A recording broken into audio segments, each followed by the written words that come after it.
Go. Let's take a look at the electronics here. As you can see, we have a high definition television. We also have a satellite TV via the Dish network. That's the receiver on the top. We have an amplifier, a DVD player, and then a CD player. So we'll kind of step through each one. The amplifier is set up in such a way is that it can give better sound for whether you're listening to any of these items, the CD, DVD, or the TV. And so I usually leave that in an on position. We want to have this set, if you look at the input knob here, and have it so that it's set to the what's called DTV/cable auto position.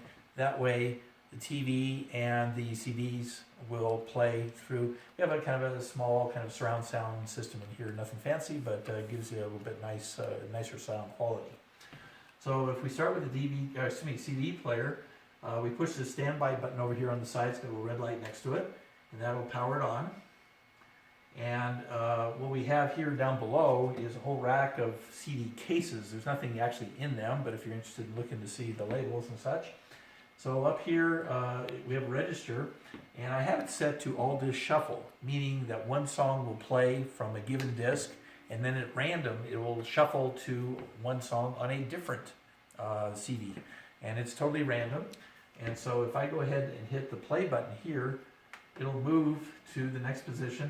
So it's actually looking around through here and gonna spin around until it finds one. And when it does, it will settle on it and then put it in position to play. And there's a little button on here that says time text. And if you push that button, when it settles, it'll actually give you a little bit of information about what's gonna play. So if we look here, this one is by The Who, for example. And let's see, this is from the rock opera Tommy. I recognize the song. And you may say, well, I like that one, but I don't want to listen to that one right now. So what we do is just turn this knob here, AMS knob, just a little bit to the right, and it'll prompt to go, okay, what's next? And again, at random, it'll pick another selection. If there's something in particular you want to hear, maybe you saw a CD case that you like, right here above the DVD player, I've got a list, and it's in alphabetical order by artist, and it will list the numbers. So in this case, let's see which one pops up. Number 6 is coming up here. This one happens to be by Enya. And again, we got quite a variety here, so you never know whether it's The Who, it's Enya, it might be Frank Sinatra, it could be Mozart, it could be Led Zeppelin, it could be the Rolling Stones. You never know. It could be anything. So you have the ability here to pause it at any particular point in time, and then to resume. Okay. Further, the volume knob up here on the receiver is here, so you can adjust the volume to the level that you like. Okay, when you're finished or you don't want to hear this one anymore, you just again push the standby button and it shuts down the power for it. Okay, moving on to the other items, we'll take a look at, we have a number of remote controls here. Primarily we'll be using this one. This is for the Dish Network satellite. This one, which says Samsung at the bottom, is used for the TV. And again, it can be used for many reasons, but primarily we use it to change the source. So as we mentioned, we have a DVD, we have the Dish Network, we also have cable television that comes out of Salt Lake via Comcast. So this source button will be key for that. Further, if we do the Comcast cable, it's via Xfinity. This is the remote then to adjust once we get into the cable mode. Primarily, we'll be using this one. This is for the Dish Network satellite, and we'll talk about it in just a moment. So in order to get started, the two top buttons here on the Dish Network remote, they're kind of a sort of an orangish color. We again turn on the receiver by pushing it and turn on the TV by pushing it. So that activates the power for each one. And let's see, it'll fire up. The TV, by the way, while we have a moment here, you can actually move the position of it. Turn the volume down.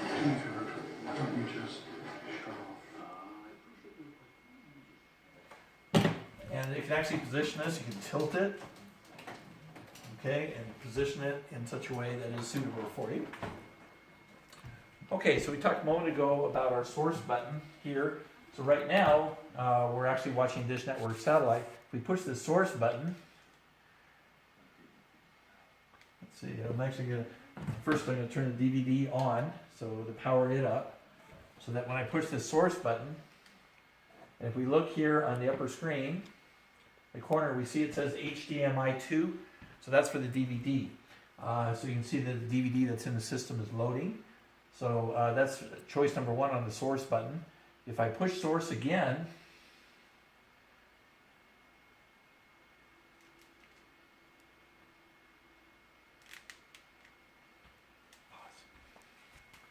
I'll resume. Okay, so if I push that source button, you see it comes to, and where it reads here, cable 3. So that tells us we're now in cable TV mode. Cable TV actually generates out of basically the Salt Lake area.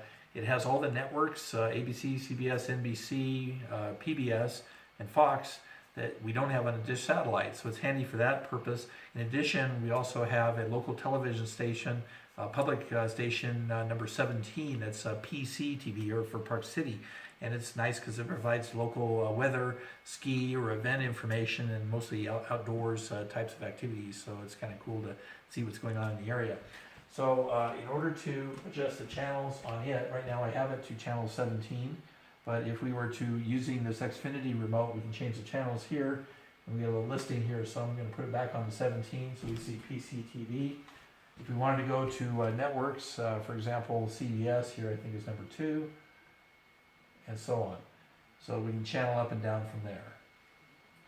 And I believe there's a guide button here, so very quickly you can see what all the channel numbers refer to. Okay, so that's for cable TV.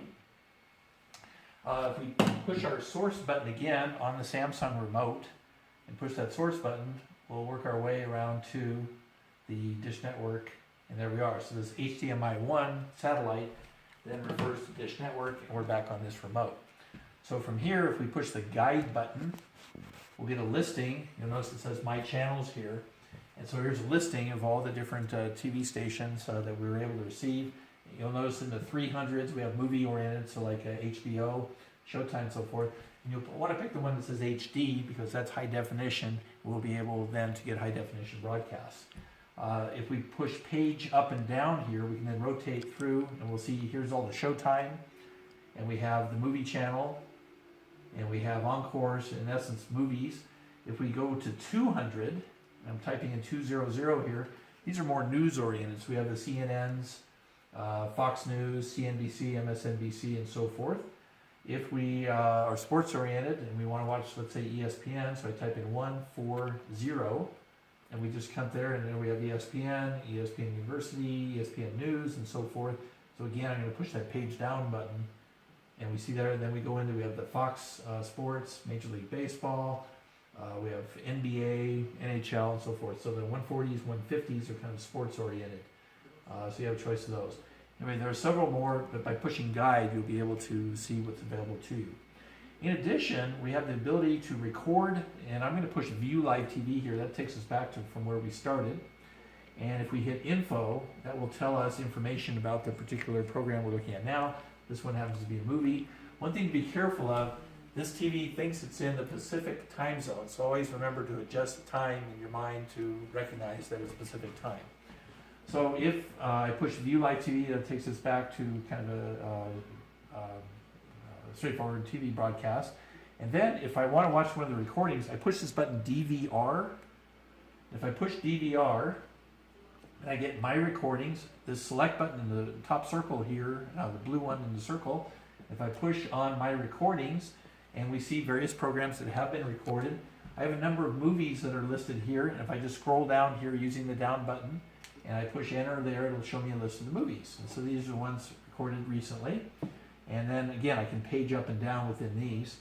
Further, and probably most important, I don't emphasize DVDs here. We have recorded 200 and some odd movies and concerts and such. So if you push this DVR button again and choose that My Recordings, where it says My Media, choose it as well. Pause a little bit because there's actually a hard drive, and on that hard drive we have stored a number of recordings. They will come up in alphabetical order, and you see here the very first one actually is a Sundance film, 500 Days of Summer. And again, if I page down, you'll notice they're alphabetical, and there's the A's and the B's and so forth. And we have some music on here. If you like Bruce Springsteen, for example, we have this one from a concert performance. And then I think, let's see, here we have the music group Chicago, and I think there's a special, there's one on David Bowie, And I think there's an Eagles. Let's see where that was. Maybe it's under the Eagles. In essence, and you can choose any movie here at random. Let's say you want to watch Fargo. And so you hit the choose button on here. And you notice Fargo is now highlighted. And then by going to the right arrow and clicking OK for play. And so this gives you the description of the movie. And again, you just choose start. And so instead of renting a DVD, here you have Fargo the movie. Buttons down here, you'll notice there's arrows pointing forward. This skips ahead 30 seconds. And then on the other hand, if you want to go back 10 seconds, you hit the one to the left. We have rewind and fast forward and so on. And then also a pause button. So you can always go to any point that's meaningful to you. So again, if I just wanted to go right back to what I was watching originally, I hit this View Live TV button. And there we are back to where we started. This remote and this TV operate separately, differently, independently from the TV that's in the master bedroom upstairs. It has all the same controls, same functions, same access, but they're independent. In other words, a person can be watching upstairs one thing and a person downstairs watching something else, and they totally operate independently, and off they go. Same set of controls. Very good.